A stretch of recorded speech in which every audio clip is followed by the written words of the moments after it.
Okay, we're joined in the kitchen here by Melanie C. Here she is. Oh, look, you're wearing it. They're kind of cool, aren't they? Yeah. No. All right, I can't remember what you were like at cooking last time. Did you enjoy cooking? Yeah, I do like cooking when I've got time. I rolled out some pastry, didn't I? That's You right. did. I was a bit cack-handed, I think, to be honest with you. And you're going on tour, so what sort of things are you going to eat on tour? Do you have to watch your food there? You need energy, don't you? Yeah, need plenty of energy, but I'm actually, on singing days, I'm quite strict. I've eliminated a lot of things, like I avoid dairy, because it's mucus forming. Sorry, everybody. We're just about to... Yeah. Yeah, and that's a bit of a baddie when you're singing. You don't want to be, you know, hooking up grollies. But is that a well-known fact that it is? Yeah, it's if you've got a cold, if you cut dairy out, then it'll help Really? get rid of the Dairy's the good for you, mucus. though, isn't it? It's a nice start to a cooking item, this, isn't it? Especially one containing a lot of It's dairy. It's a ringing. Yeah, but it's good for you, dairy products. Good for your bones. Yeah, well, it's the calcium, yeah, so that's why you have to supplement it with other things. Yeah, that's why we're giants in the West, because we eat a lot of dairy products, apparently. I don't know what I'm talking about. And apparently we smell of cheese and milk. Apparently Yes, that's right. What I was in. I think I was in Singapore, and I don't know how it came up, but yeah, people said so. So yeah, we think Western people smell of cheese and milk. Yeah. It's terrible, isn't it? I don't know. I can't smell it on you. We're all Westerns, aren't we? How weird, But what isn't if it? you don't eat? You know, if I haven't been eating dairy because I'm singing, do I still smell of cheese and milk? Possibly. Years of eating it. Years of eating. Right, so what are we making? We're making a cheesy, milky... cheesy, milky mucus. We're going to do honeycomb ice cream, but the honeycomb part is actually cinder toffee rather than honeycomb, and it's dead easy, and it's a dead exciting thing to do. What's the difference between cinder toffee and honeycomb? Well, honeycomb really is what you get from a bee. But we call cinder toffee honeycomb because it looks like it's a honeycomb, really. But it's also called cinder toffee because it looks like a piece of spent coal. Sorry, am I allowed to advertise on No, telly? of course you're not. We like all chocolate bars on the Of course we do. So, what we need for it, we've got some golden syrup, some sugar, and some bicarb of soda. That's all we have. I've got my pan pretty warm in here because I want to make a bit of a caramel. What went in first? Sugar. Right, I want to know this one because I like this. And then the golden syrup. Okay, and what we do is this has to caramelise. And you have to be a bit careful with this because you want it to colour up, but you don't want it to go too far because then it will just taste burnt and it will taste bitter. Okay? So this is working fairly quick. This is good. Okay. So once it starts coming together, you can see the sugar's melting. It's going with the golden syrup. You can smell already. It's getting that caramelly smell to it. Okay, then... Concentrate, Melanie. No, I'm slipping on a bit of leak. Then... Health and safety. Quick, this is the exciting bit. We're going to miss it. Bicarb goes in, like that, and then watch it kind of go. Wow. It's like that stuff that you fill around your windows. That's like the inside of one of those chocolate bars, isn't it? Yeah. That's magic. Well, we used to get that when we were kids. We used to get like 2 ounces of that. How cool. Yeah, I remember just that. as a sweet? Yeah, Yeah. I remember that. Did we? Yeah. Well, up I don't north remember we that. did. Isn't that fantastic? We weren't middle class, we were working class. We I never moved up. I was trying to move up with You Mella. burnt it. Yeah, look, he's burnt it. I won't be invited back, will I? But the good thing is, because it's cinder toffee, it's not a problem because it's supposed to have like a slightly burnt flavour. Luckily, this one isn't burnt, so that's what happens. And it sets really quickly.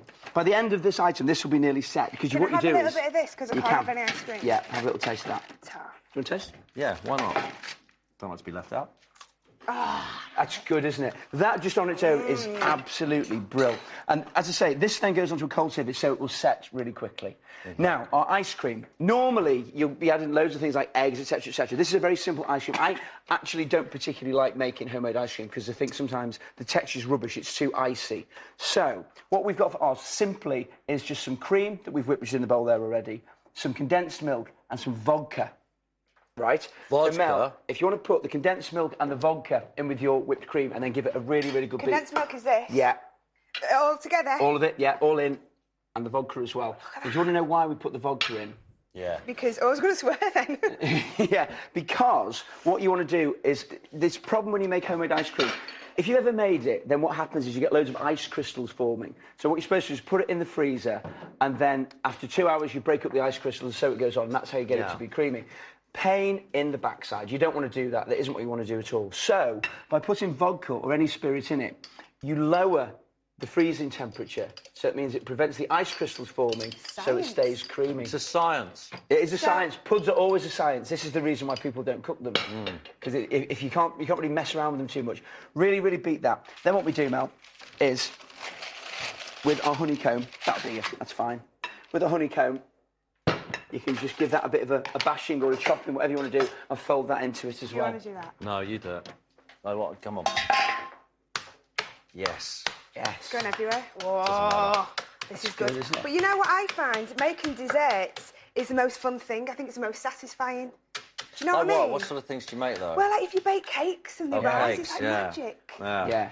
And cookies and things like that. We did fairy cakes with John Thompson, and the three of us were here decorated with little bits of pink icing. It was a lovely moment, wasn't it? How's that? Is that too big still? We did, what did we say? Handmade chocolates. Handmade chocolates. chocolates. with Oh, wow. Simon's Egg. Yeah. Which take about 20 seconds to make.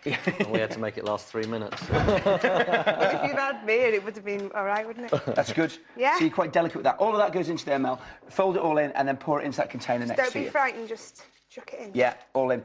And the thing is, at the moment, that's really crispy. When it freezes, you'll still get a little bit of bite, but it softens and that caramel flavour goes right the way across all of the ice cream. And it's the vodka that's the key to it, really. That's good. You know, because you can leave your vodka in the freezer, can't you? Yep, you can. But could you leave other spirits in the freezer Yeah, then? anything. We leave our gin in the freezer at home. Well, not all Is the that time, just to hide obviously. it? Yeah, it goes Yeah, nice but then and if you're syrupy. making but if you're making a gin and tonic, then it's not from Lovely. what with It's really frozen? syrupy. No, It it won't freeze. It doesn't freeze. It Yeah, just but goes then- syrupy. Does it freeze? Look at them both at me like that. That's funny. Yeah, but what were you going to say? Yeah, but then when you add the tonic, does it all mix? Yeah. Oh, it? yeah. It's beautiful. I'll have to ask Andy about that later. Yeah, do. Yeah. Slap it in there, babe. And then that goes into the freezer. That's good. Oh, there's some stuck in the way. That's I good. think I just spat in it. Nice. We might mark that one when it There you goes go, in the that's freezer. Okay, now, That's very the mucus quickly, bit we were talking gonna about make, earlier. we're going to make a pistachio shortbread with it. Oh, I love pistachio. And the ingredients for it, we've just got some flour, we've got some butter, some sugar, and some ground pistachios. Yeah. And it's a really simple thing to make. Shortbread is dead easy to make. Is it? It's lots of butter, it's lots of flour, it's lots of sugar. And all you do, Pistachio ice cream, I think, is my favourite. could have done that. We could do exactly the same thing. You do the same kind of base, so you've got your condensed milk, your cream, and your vodka, then add whatever flavour you wanted. So you could add your pistachio to that point. And this, all of it comes together. It's a very, very fast process. And then all you need to do is really kind of work it together like that. Roll it out, cut triangles in it before it goes into the oven. Takes about 8 minutes at 180 degrees. And then we end up with this rather lovely, lovely shortbread here. Good. And then our ice cream, which we've got out a little bit before so that it's softened ever so slightly. Look, and the smell of it is beautiful because you get that lovely smell of the cinder toffee honeycomb in there. And we have ice cream in there. And you can see where the honeycomb starts to melt. You get all this kind of beautiful kind of gooiness going on there. And alongside it, hello, Amanda. You're not going to try this, are you? You're not I'm allowed not, to eat but dairy. can I take one home to put in my freezer? You can, yeah, of course you can. oh, I'm just breaking my short. How long can you keep ice cream for? Well, a fresh ice cream like that, probably sort of 3 months is the maximum. Oh, okay. How long do you reckon you keep a turkey in the freezer for, Mel? I don't know, I always get fresh ones. Well, Organic. Well, I thought it'd be about 3 months. I put one and it came in the morning, it was dead. Thank you. Hey, tell hey. you what. Letting the side down. Top comedy on this show. That's How good is great. that? Top of this one is vodka. Putting really vodka in your creamy. ice cream mix or any kind of spirit, it will reduce that freezing temperature so you'll stop getting ice cream. Is it alcoholic though? Could you give it to kids? No. Moving on. This is an adult dessert. Yes. An adult dessert. Now, all of today's recipes are available on the BBC website at bbc.co.uk/food or text weekend to 81010. And we'll send the recipes straight to you. And all of next week's recipes will be available from Thursday. So you can buy the ingredients in advance and cook along at home. Now it's time for a competition again. Deja vu. Up for grabs are those 2 tickets for a day at Royal Ascot, one of the year's great sporting events, with a sumptuous meal at one of the top restaurants thrown in. To win the chance of winning, just guess which year this particular episode of classic comedy was first shown. It's Victoria Wood.